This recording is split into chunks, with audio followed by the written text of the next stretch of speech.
This presentation is about how to manage the outbreak of acute diarrhea. I'd like to present the outbreak management of diarrhea. For the management, it has two measures: routine preventive measures and specific measures. For routine preventive measures, health education is the crucial. Health education should be given to the community at risk about the causing agent, mode of transmission, how to prevent the transmission. The messages should be in local language and targeted to the appropriate populations such as caregivers, mothers, school children, street vendors, etc. The messages should follow to the local culture and belief so that people are willingly to practice and the purpose of giving health education can be achieved. This picture shows how to wash your hand properly with soap. If you don't have soap, you can use 60% alcohol containing sensitizer. It can't kill all types of germs but can reduce the number of germs on hand. It is not effective when hands are visibly dirty or greasy. You should wash your hand in these situations: before, during, and after preparing food, before eating food, before and after caring for someone who is sick, before and after treating a cut or wound, after using the toilet, after changing diapers or cleaning up a child who has used the toilet, after blowing your nose, coughing, or sneezing, after touching an animal feed, or animal waste, after handling pet food or pet treats, after touching garbage. Approximately 800,000 people died each year as a result of unsafe water. Safe water supply, transportation and protecting water sources are essential in prevention of GIT infections. For the safe water supply and transportation, chlorination and boiling is the easiest and common way to implement. For chlorination, it is effective against bacteria and viruses but not for some protozoa cyst. And it is inexpensive compared to other methods. When chlorine is added to water, some of the chlorine reacts first with inorganic and organic materials and metals in the water and is not available for disinfection. This is called the chlorine demand of the water. After the chlorine demand is met, the remaining chlorine is called total chlorine. Total chlorine is further divided into combined chlorine and free chlorine.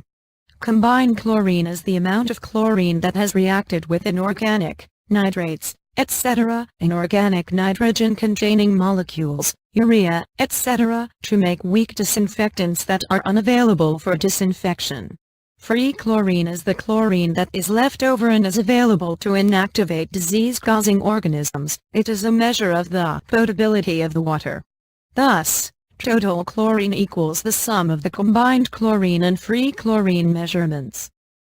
For example, if using completely clean water with no contaminants, the chlorine demand will be 0, and since there will be no inorganic or organic material present, no combined chlorine will be present. Thus, the free chlorine concentration will be equal to the concentration of chlorine initially added. In natural waters, especially surface water supplies such as rivers, organic material will exert a chlorine demand, and inorganic compounds like nitrates will form combined chlorine. Thus, the free chlorine concentration will be less than the concentration of chlorine initially added. Free chlorine equals total chlorine measurement combined chlorine measurement. For individual use, use 3 drops of chlorine solution for each liter of water, mix well, and leave it for half an hour before drinking. For distribution of water, a residual concentration of free chlorine of greater than or equal to 0.5 mg per L, which is 0.5 ppm or parts per million after at least 30 minutes contact time at pH less than 8.0 according to World Health Organization. This is only appropriate when users drink water directly from the flowing tap. 0.5 mg per L of free chlorine is enough to maintain the quality of water through the distribution network, but is most likely not adequate to maintain the quality of the water when this water is stored for 24 hours. For stand posts and systems with stand posts, it requires 1.0 mg per liter. For the stored water in tanker, In the buckets or jars, it requires 2.0 m per liter to get microbiologically safe water. Another method to get the safe water is to boil the water. Water should be brought to rolling boil for 1 minute. Rolling boil means large bubbles appear all over of the pot, not just on the sides, and it is boiling vigorously. To get the safe water, leakage joints should be repaired and maintain constant pressure to prevent the entry of contaminated groundwater during transportation. The people should be given health education about how to protect the water sources. These following facts should be followed to protect them. Defecation should not be allowed within 10 meters of the water source. Store drinking water in a clean container with a small opening or a cover. Use it within 24 hours. Pour water from the container. Do not dip a cup into the container. Water containers should be kept away from small children and animals. All containers should be covered and cleaned daily. Food can be contaminated by bacteria during the growing period in public places such as markets, during preparation at home or in restaurants, when kept without refrigeration after being prepared.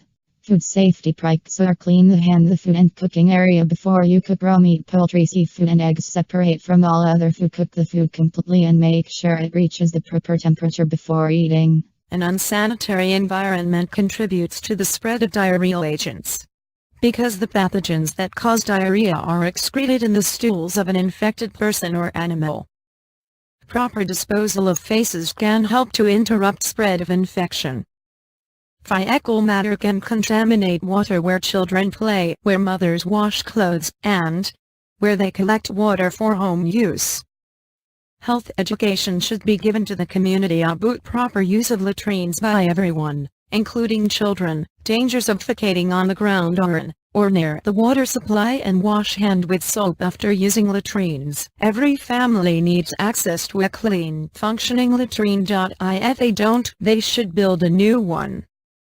A ventilated improved pit latrine which is 2 meters deep with an opening of meter can be used by a family of 5 for 2-4 years. During building, the edges of the pit should be raised. The latrine should have a concrete or wooden slab. The slabs and floor should be washed daily.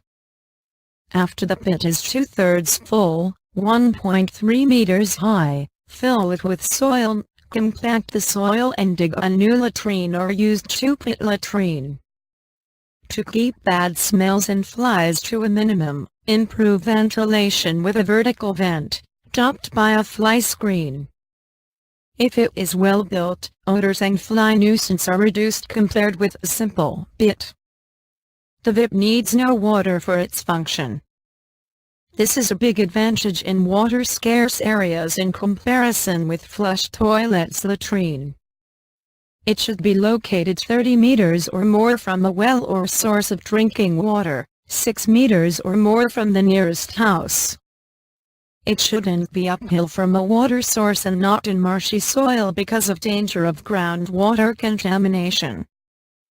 During an epidemic, it is best to discourage events that involve the gathering or movement of many people, such as fairs, pilgrimages or other cultural events. If these must take place, care should be taken to ensure access to sufficient quantities of safe drinking water and to provide safe disposal of human waste. Water that's stored in tankers, drums or bladders and plastic glasses may be distributed for personal use. Temporary latrines that are cleaned and disinfected at least daily may also be required. During an epidemic, it is best to discourage events that involve the gathering or movement of many people, such as fairs, pilgrimages or other cultural events. If these must take place, care should be taken to ensure access to sufficient quantities of safe drinking water and to provide safe disposal of human waste. Water that's stored in tankers, drums or bladders and plastic glasses may be distributed for personal use. Temporary latrines that are cleaned and disinfected at least daily may also be required. Up to 80% of patients can be treated adequately by the administration of oral rehydration salt sores. Very severely dehydrated patients are treated through the administration of intravenous fluids, preferably urine or lactate. Appropriate antibiotics can be given to diminish the duration of diarrhea, reduce the volume of rehydration fluids needed. The objectives of the management of acute diarrhea patient is to prevent dehydration, treat dehydration when it is present, prevent nutritional damage, reduce the duration and severity of diarrhea, and the occurrence of future episodes. This table describes how to assess the diarrhea patients for dehydration. Rule 1 is give the child more fluids than usual, to prevent dehydration. Fluid that normally contains salt should be given. Plain clean water can also be given. It is helpful to divide suitable fluids into two groups. The first one is fluids that normally contain salt, such as a solution, salted drinks like salted rice water or a salted yogurt, vegetable or chicken soup with salt. Can add 3 grams per liter of salt to an unsalted drink or soup during diarrhea is also possible. The another type of suitable fluids that do not contain salt are plain water, unsalted rice water, unsalted soup, yogurt drinks without salt, green coconut water, unsweetened wheat tea, unsweetened fresh fruit juice. Those above 2 types of food are suitable for patients with dehydration. But there are a few fluids that are potentially dangerous and should be avoided during diarrhea, especially drinks with sugar, which can cause osmotic diarrhea and hypernatremia. Other fluids that should be avoided are those with stimulant, diuretic or purgative effects, such as coffee or some medicinal teas or infusions. For the amount of fluid to give as much fluid as the child or adult wants until diarrhea stops. As a guide, after each loose stool, give. Children under 2 years of age, 50-100 milliliters, a quarter to half a large cup, of fluid. Children aged 2 up to 10 years, 100-200 milliliters, a half to 1 large cup. Older children and adults as much fluid as they want. Rule 2, give supplemental zinc, 10-20 milligrams, to the child. By giving zinc as soon as diarrhea starts, the duration and severity of the episode and the risk of dehydration will be reduced. By continuing zinc supplementation for 10 to 14 days, the zinc lost during diarrhea is fully replaced and the risk of the child having new episodes of diarrhea in the following 2 to 3 months is reduced. The infant usual diet should be continued. Breastfeeding should always be continued. Continued feeding also speeds the recovery of normal intestinal function, including the ability to digest and absorb various nutrients for growth and weight gain. Give the child food every 3 or 4 hours, 6 times a day. Frequent, small feedings are better than less frequent, large ones. After the diarrhea stops, continue giving the same energy-rich foods and provide 1 more meal than usual each day for at least 2 weeks.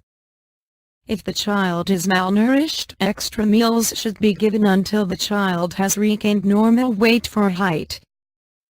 Tell a mother to take a child to health worker if these following signs are occurred. Children with some dehydration should receive oral rehydration therapy or with ORS solution in a health facility as described in the table. Oral rehydration salts ORS is the non-proprietary name for a balanced glucose electrolyte mixture recommended by UNICEF and World Health Organization as a drug for the treatment of clinical dehydration throughout the world. The standard ORS has the osmolarity of 311 milliosmoliter. And then, numerous studies have been undertaken to develop an improved ORS. The goal was a product that would be at least as safe and effective as standard ORS for preventing or treating dehydration from all types of diarrhea, but which, in addition, would reduce stool output or have other important clinical benefits.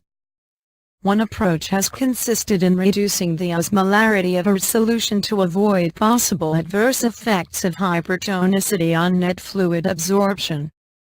This was done by reducing the solution's glucose and salt concentrations. Because of the improved effectiveness of reduced osmolarity solution, WHO and UNICEF now recommend that countries use and manufacture, for diarrhea of all etiologies and in all age groups, the following formulation with a total osmolarity of 245 milliosmo per liter, in place of the previously recommended solution with a total osmolarity of 311 milliosmo per liter. The solution should be given to infants and young children using a clean spoon or cup. Feeding bottles should not be used. For babies, a dropper or syringe without the needle can be used to put small amounts of solution into the mouth. Children under 2 years of age should be offered a teaspoonful every 1 to 2 minutes. Older children and adults may take frequent sips directly from the cup. Vomiting often occurs during the first hour or two of treatment, especially when children drink the solution too quickly, but this rarely prevents successful oral rehydration since most of the fluid is absorbed. After this time, vomiting usually stops. If the child vomits, wait 5 to 10 minutes and then start giving ORS solution again, but more slowly, e.g., a spoonful every 2 to 3 minutes. Tell the mother to take a child to health worker if these following signs are occurred. During large outbreaks, temporary treatment centers have to be created and additional staff should be recruited to cope with the influx of patients. In health facilities, methods of patient triage, ward organization, infection control, and patient monitoring must be reviewed and strictly implemented to prevent spread of the infection by the health services.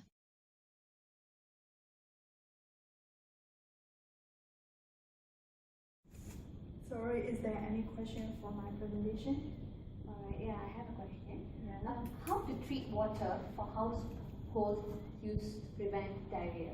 Okay, yes, there are two methods which are commonly used nowadays.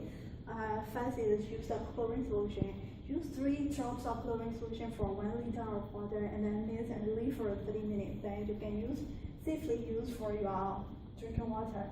Another one is you can boil the water, but the boiling should be rolling boil. It means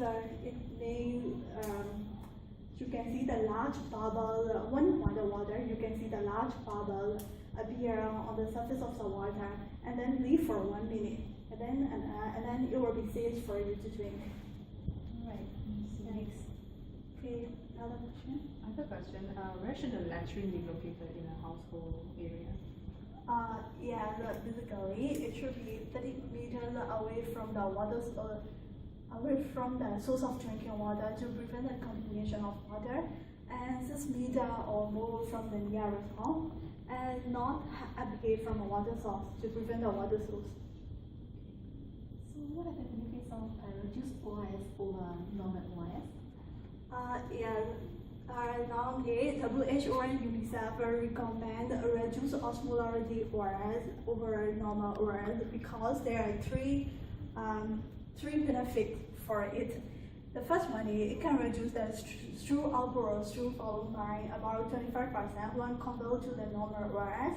And the second one is it can reduce the vomiting about 30%.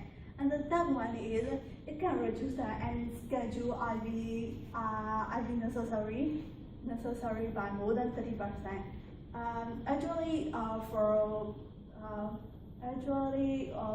With 3 benefits, the last one is the most important one. We are using reduce osmolarity ORS because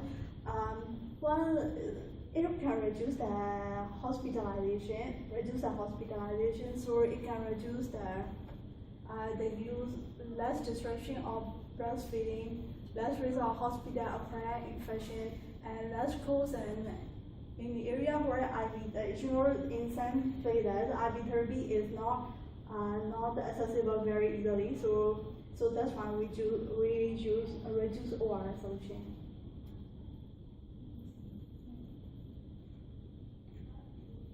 Okay, is there any other question for